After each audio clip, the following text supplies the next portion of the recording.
ضلع سرگودا پاکستان ضلع سرگودا پاکستان کے صوبہ پنجاب کا ایک اہم زرعی، تجارتی اور دفاعی ضلع ہے۔ یہ اپنی زرخیز زمین، کینو کی پیداوار اور پاکستان ایئر فورس کے ایک اہم بیس کی وجہ سے مشہور ہے۔ سرگودا کو شہر کینو بھی کہا جاتا ہے کیونکہ یہاں کے کینو نہ صرف پاکستان بلکہ دنیا بھر میں برآمد کیے جاتے ہیں۔ جغرافیہ اور حدود عربیہ۔ ضلع سرگودا وسطی پنجاب میں واقع ہے اور درج ذیل اضلاع سے گھرا ہوا ہے۔ 1. شمال میں ضلع خوشاب اور دریائے جہلم واقع ہیں جو اسے شمالی پنجاب سے جوڑتے ہیں۔ 2. جنوب میں ضلع جھنگ اور ضلع چنیوٹ ہیں جو اسے جنوبی پنجاب کے اہم علاقوں سے مربوط کرتے ہیں۔ 3. مشرق میں منڈی بہاؤالدین اور حافظ آباد کے اضلاع ہیں جن کے ساتھ دریائے چناب بہتا ہے۔ 4. مغرب میں ضلع میان والی اور دریائے سندھ واقع ہیں جو اسے خیبر پختونخوا کے قریب لے آتے ہیں۔ ضلع سرگودا کا کل رقبہ 5854 مربع کلومیٹر ہے جو اسے پنجاب کے بڑے اضلاع میں شامل کرتا ہے۔ تاریخ اور پس منظر۔ سرگودا کی تاریخ زیادہ پرانی نہیں ہے۔ یہ 1903 میں ایک چھوٹے قصبے کے طور پر قائم ہوا اور 1940 میں ایک منظم شہر کی حیثیت اختیار کر گیا۔ اس کی اہمیت اس وقت مزید بڑھ گئی جب 1960 کی دہائی میں یہاں پاکستان ایئر فورس پف کا ایک بڑا بیس قائم کیا گیا۔ اہم تاریخی نکات۔ برطانوی دور میں سرگودا کو زرعی اور تجارتی مرکز کے طور پر ترقی دی گئی۔ قیام پاکستان 1947 کے وقت یہاں بڑی تعداد میں مہاجرین آباد ہوئے جس میں اسے ایک گنجان آباد اور ثقافتی لحاظ سے متنوع ضلع بنا دیا۔ 1965 اور 1971 کی جنگوں میں سرگودا کی فضائی چھاؤنی نے اہم دفاعی کردار ادا کیا۔ آب و ہوا اور قدرتی وسائل۔ سرگودا کا موسم گرم اور خشک ہوتا ہے۔ گرمیوں میں درجہ حرارت 45 ڈگری سیلسیس تک پہنچ سکتا ہے۔ سردیوں میں درجہ حرارت 4 سے 8 ڈگری سیلسیس تک گر سکتا ہے۔ بارش کی مقدار کم ہوتی ہے اور زیادہ تر پانی زرعی مقاصد کے لیے نہری نظام سے حاصل کیا جاتا ہے۔ یہ علاقہ زرخیز زمینوں کا حامل ہے اور یہاں درج ذیل فصلیں بڑے پیمانے پر کاشت کی جاتی ہیں۔ کینو مالٹا پاکستان بھر میں سب سے زیادہ پیداوار۔ گندم، چاول، مکئی، آلو، گنا۔ آبادی کے اعداد و شمار۔ 2023 کی مردم شماری کے مطابق ضلع سرگودا کی کل آبادی 43,34,448 افراد پر مشتمل ہے۔ شہری اور دیہی آبادی کی تقسیم۔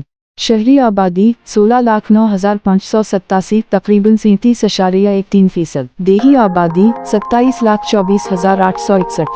سرگودا شہر کی آبادی 2023 کی مردم شماری کے مطابق 9,75,886۔ 2024 کا تخمینہ 7,57,915۔ ورلڈ پاپولیشن ریویو کے مطابق تحصیلوں کی آبادی اور رقبہ۔ اقتصادی و زرعی اہمیت۔ سرگودا کی معیشت زیادہ تر زراعت پر مبنی ہے تاہم یہاں صنعتی ترقی بھی ہو رہی ہے۔ زرعی پیداوار۔ کینو مالٹا پاکستان کے سب سے زیادہ برآمد کیے جانے والے پھلوں میں شامل ہے۔ گندم، چاول، گنا اور مکئی کی پیداوار بھی بہت زیادہ ہے۔ صنعتی شعبہ۔ Sugar mills, flour mills, auto workshops, زرعی مشینری کا کاروبار۔ تعلیمی اور دفاعی اہمیت۔ اہم تعلیمی ادارے: university of Sargodha, medical college Sargodha, مختلف سرکاری و نجی کالجز اور اسکول۔ دفاعی اہمیت۔ پاکستان ایئر فورس پف کا ایک اہم بیس یہاں موجود ہے جو قومی دفاع میں کلیدی کردار ادا کرتا ہے۔ کمباینڈ ملٹری ہسپتال CMH یہاں کا ایک بڑا طبی مرکز ہے۔ ثقافت اور زبان۔ سرگودا کی اکثریتی آبادی پنجابی زبان بولتی ہے جبکہ اردو اور سرائیکی بھی عام طور پر بولی اور سمجھی جاتی ہیں۔ یہاں کے لوگ زراعت سے وابستہ ہیں اور جدید شہری طرزِ زندگی بھی اپنا رہے ہیں۔ اہم تہواروں میں بسنت اور میلہ چراغاں، عیدین اور عرس۔ مقامی کھیل جیسے کبڈی اور نیزہ بازی۔ اہم مقامات اور سیاحت میں سرگودا میں کئی تاریخی اور قدرتی سیاحتی مقامات موجود ہیں جن میں شامل ہیں: 1. کرانہ ہلز، خوشاب کے قریب ایک خوبصورت پہاڑی سلسلہ۔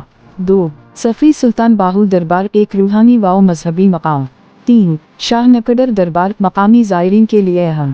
4. کنہٹی باغ، خوشاب کے قریب ایک خوبصورت باغ۔ 5. چیلیوں والا باغ، ایک تاریخی باغ اور تفریحی مقام۔ ضلع سرگودا ایک اہم زرعی، تجارتی اور دفاعی مرکز ہے۔ یہاں کی معیشت زیادہ تر زراعت پر مبنی ہے جبکہ صنعتی ترقی بھی ہو رہی ہے۔ کینو کی پیداوار، فضائیہ کی موجودگی، تعلیمی ادارے اور تاریخی و سیاحتی مقامات اسے ایک منفرد اور نمایاں ضلع بناتے ہیں۔ یہ شہر نہ صرف پنجاب بلکہ پورے پاکستان کے لیے ایک اقتصادی، ثقافتی اور دفاعی اثاثہ ہے۔ اگر آپ کو ہماری یہ معلوماتی ویڈیو پسند آئی تو اسے لائک اور شیئر کرنا نہ بھولیں۔ اپنی قیمتی رائے کمنٹس میں ضرور دیں تاکہ ہم مزید بہتری لا سکیں۔